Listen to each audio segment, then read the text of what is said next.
किसानों की स्थिति को व्यापक नजरिए से देखें।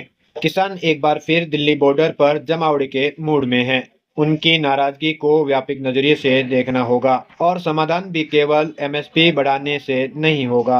एनसीआरबी की रिपोर्ट के अनुसार वर्ष 2022 में 11,290 किसानों ने आत्महत्या की। देश में पिछले 3 दशकों से औसतन रोजाना 4,000 किसान मजबूरी में खेती छोड़कर मजदूरी करने लगे हैं। जोत पीढ़ी दर पीढ़ी इतनी घट गई है कि देश के 88% किसान 2 हेक्टेयर से कम वाले हैं। प्रधानमंत्री के प्रधान सचिव ने एक संबोधन में और वित्त विभाग ने अंतर मंत्रालय पत्र में बताया कि केवल एमएसपी बढ़ाने से स्थिति नहीं बदलेगी। कृषि में उत्पादकता बढ़ाने के लिए मशीन, फसल विविधीकरण और चक्र में बदलाव, खाद का सही इस्तेमाल और कम पानी वाली नकदी फसलों का उत्पादन करना होगा। दरअसल किसानों को भी समझना होगा कि सरकार कब तक वैज्ञानिक खेती में बढ़ता घाटा केवल एमएसपी से पूरा करती रहेगी। एक उदाहरण देखें, जहां भारत में पिछले 7 दशकों से जोत प्रति किसान परिवार कस्बा कम होती जा रही हैं, वहां अमेरिका और कनाडा में इसी काल में क्रमशः 157 और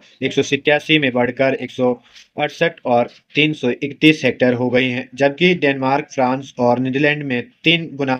मतलब यहाँ खेती लाभदायक पेशा है। एनएसएसओ की रिपोर्ट बताती है कि हाल ही के दौर में किसानों की आय का बड़ा भाग गैर खेती उपक्रम जैसे पशुपालन, डेयरी, गैर कृषि श्रम में जाता है। क्या किसानों को भी मात्र खेती करने के बजाय पशुपालन, डेयरी, कुक्कुट पालन जैसे रोजगार की ओर नहीं देखना होगा? पीएम के प्रधान सचिव ने कहा कि सरकार को भी इनकी आय बढ़ाने पर ध्यान देना चाहिए। कृषि की प्रत्येक कामगार उत्पादकता अन्य क्षेत्रों से इसीलिए काफी कम है क्योंकि इस क्षेत्र में सार्वजनिक या निजी पूंजी निवेश अपेक्षित कम है। यह समाचार आप सुन रहे थे मनीष जी दहिया यूट्यूब चैनल और फेसबुक पेज के माध्यम से। इस समाचार को प्रकाशित किया है दैनिक भास्कर ने 10 दिसंबर 2024 को, पेज नंबर 6 पर।